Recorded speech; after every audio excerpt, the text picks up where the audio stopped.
Assalamualaikum warahmatullahi wabarakatuh. Ini adalah Samsung Galaxy S6 Edge, HP flagship dari Samsung yang dirilis di tahun 2015. Dulu, HP ini dijual seharga 12,5 jutaan di zamannya. Wah, mahal banget. Dari mana duitnya? Dari mana duitnya? Tapi, saya dapat HP ini cuma seharga 400.000 dengan kondisi batangan dengan minus. Layarnya retak dikit sehelai gak ngaruh, backdoornya goib seperti mobil SMK, dan juga kena SIM lock. Akhirnya saya pasang backdoor sendiri tapi malah gak sengaja retak. Kebetulan S6 Edge yang saya dapat ini versi Docomo atau limbah Jepang. Saya bersyukur banget akhirnya bisa nyobain HP layar Edge alias melengkung.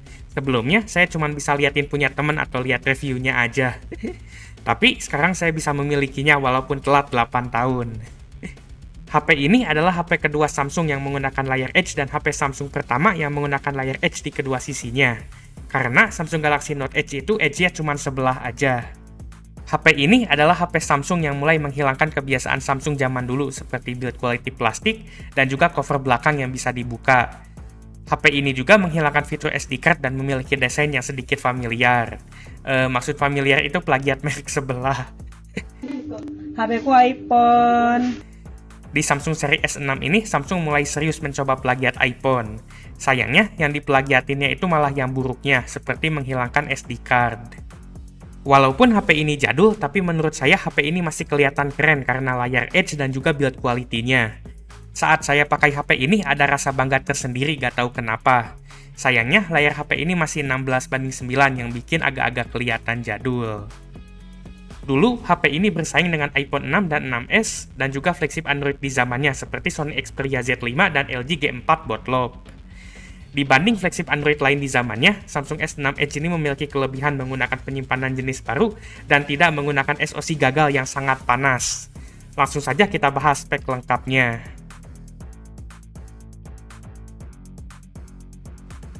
Berikut adalah spesifikasi HP Samsung Galaxy S6 Edge. Untuk SoC, HP ini menggunakan Exynos 7420. Ini adalah SoC flagship di zamannya. Pakai nanya. Biasanya Samsung pakai SoC Snapdragon atau Exynos di HP flagshipnya.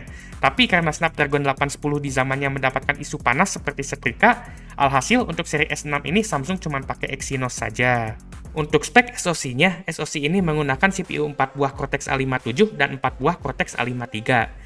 SoC ini dibuat menggunakan fabrikasi 14 nanometer dari Samsung. Ini adalah SoC untuk HP 14 nanometer pertama. Untuk GPU, SoC ini menggunakan Mali T760 8 core.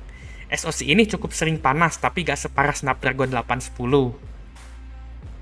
Untuk penyimpanan, HP ini memiliki RAM 3GB berjenis LPDDR4 dan juga internal 64GB berjenis UFS 2.0.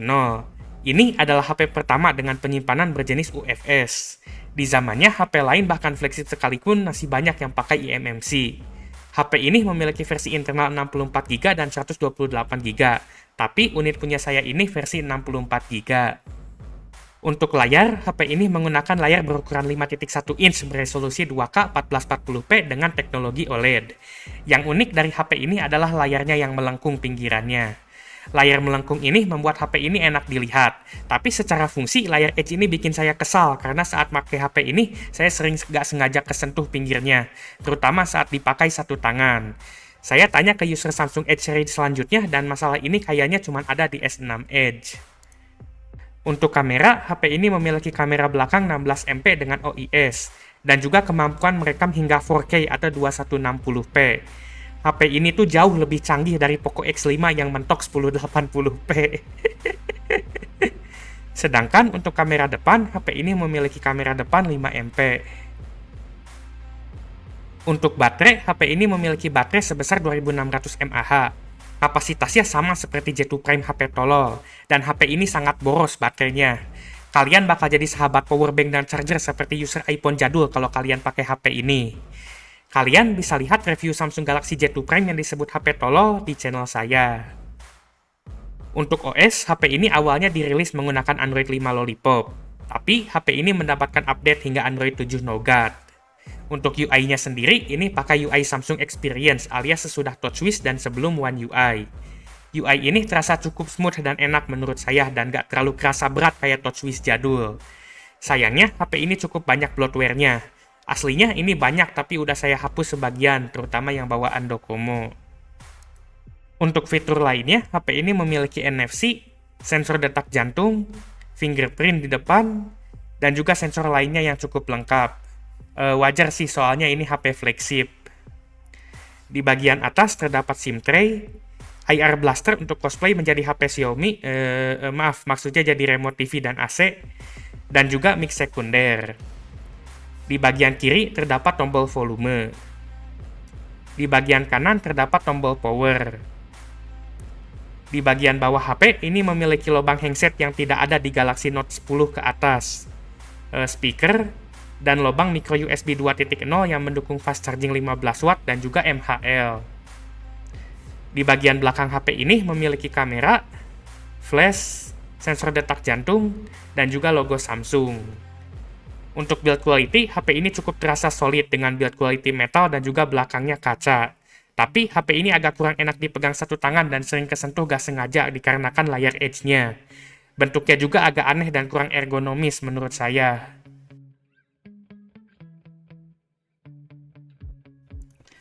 Untuk penggunaan daily dan sosmed, HP ini sebenarnya masih lancar dikarenakan performa HP ini masih cukup untuk sosmed, dan juga UI-nya nggak terlalu berat. Saya pakai HP ini buat sosmed seperti Telegram, TikTok, dan Facebook, performanya tuh masih cukup lancar. Tapi HP ini agak gampang panas, dan kalau panas tuh bakal agak-agak sedikit nge-lag. Singkatnya, performa untuk sosmed ini masih oke di HP ini.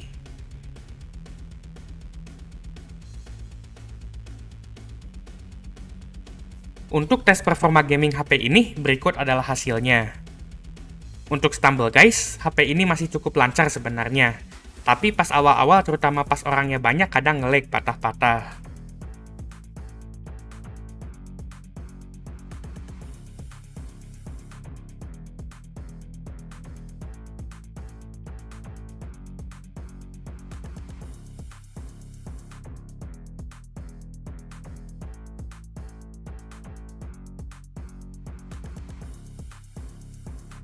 Sebelum tes game Free Fire, jangan lupa siapkan install terlebih dahulu.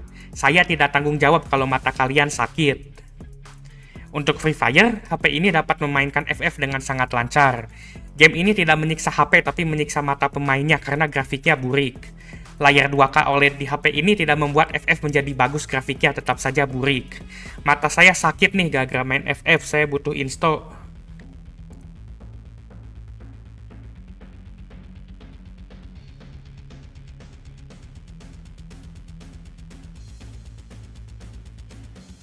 Untuk Mobile Legends, HP ini kurang lancar buat main ML.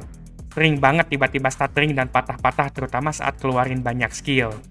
Kalau main ranked, auto bisa banting HP, apalagi kalau rank epic.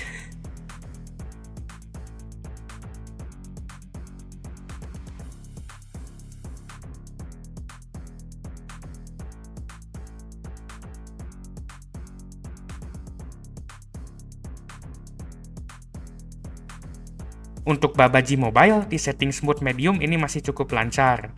Tapi rendernya lambat banget dan kalau ketemu musuh tuh kadang frame drop.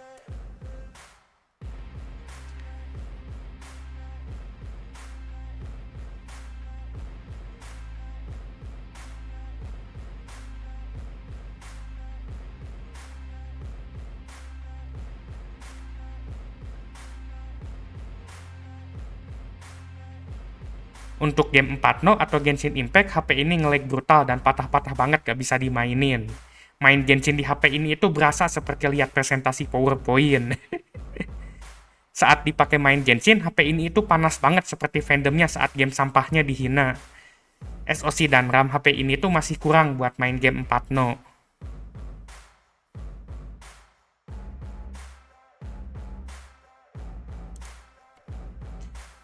Untuk game kotak-kotak, HP ini masih lancar sebenarnya. Tapi jika pasang TNT banyak akan tetap lag brutal dan gak kuat.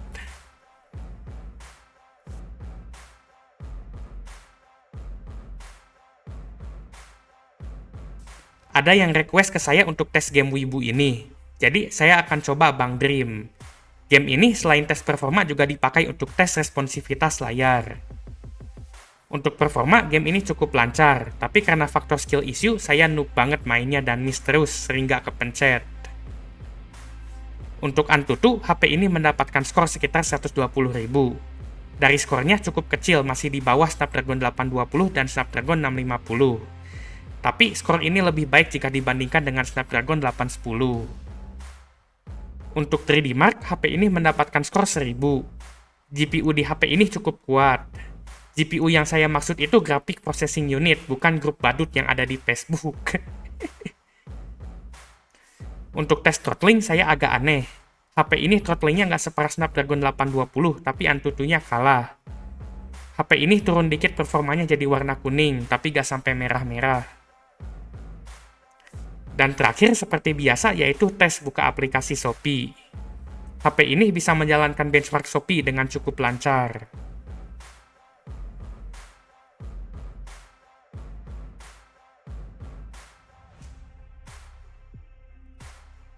Untuk kualitas layar, HP ini memiliki layar yang sangat bagus. Layar OLED di HP ini mengeluarkan gambar yang jernih dan juga gonjreng. Selain itu, karena HP ini berlayar OLED, warna hitamnya juga pekat.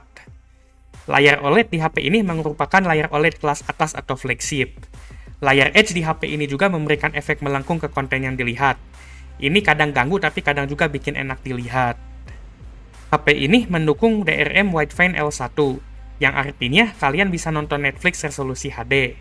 Jadi layar bagus di HP ini nggak akan nganggur kalau dipakai nonton Netflix.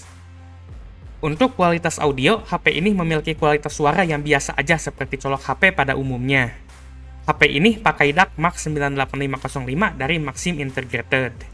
Ini beda perusahaan sama Maxim Ojek Online dan nggak ada hubungannya sama karakter game tanpa pintu.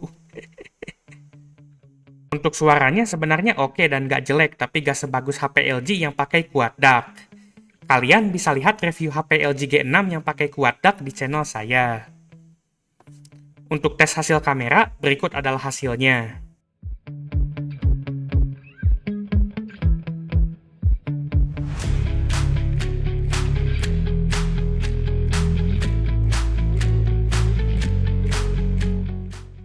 Untuk tes hasil mikrofon, berikut adalah hasilnya. Jadi, saya habis jalan-jalan ke stasiun Lempuyangan. Bukan buat naik kereta, tapi saya pengen cobain roti O Lempuyangan. Rasanya enak seperti roti. Lah, ya lagian emang roti juga sih. Cuman bingung aja saya kenapa tempat roti ini bisa viral. Dan saya masih kesal kenapa roti O ini tuh gak jualan instro buat main app-app.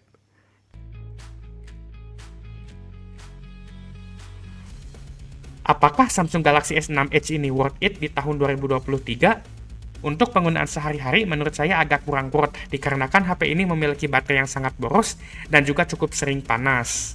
Tapi, jika kalian bisa sabar dengan kapasitas baterai dan panasnya, sebenarnya performa HP ini masih cukup untuk sosmed dan daily. Kelebihan utama dari HP ini ada di kualitas layarnya dan juga desainnya yang masih terlihat keren. Saya sendiri sekarang pakai Samsung Galaxy S6 Edge ini untuk HP kedua. Dan yang saya rasakan, HP ini enak di bagian kualitas layarnya. Tapi baterainya kurang banget dan juga layar Edge ini tuh kadang bikin kesel karena sering nggak sengaja kesentuh. Untuk alternatif dari HP ini di harga yang sama atau mendekati, kalian bisa membeli Xiaomi Redmi Note 4 Snapdragon yang lebih cocok untuk daily karena baterainya lebih awet walaupun layarnya nggak sebagus S6 Edge.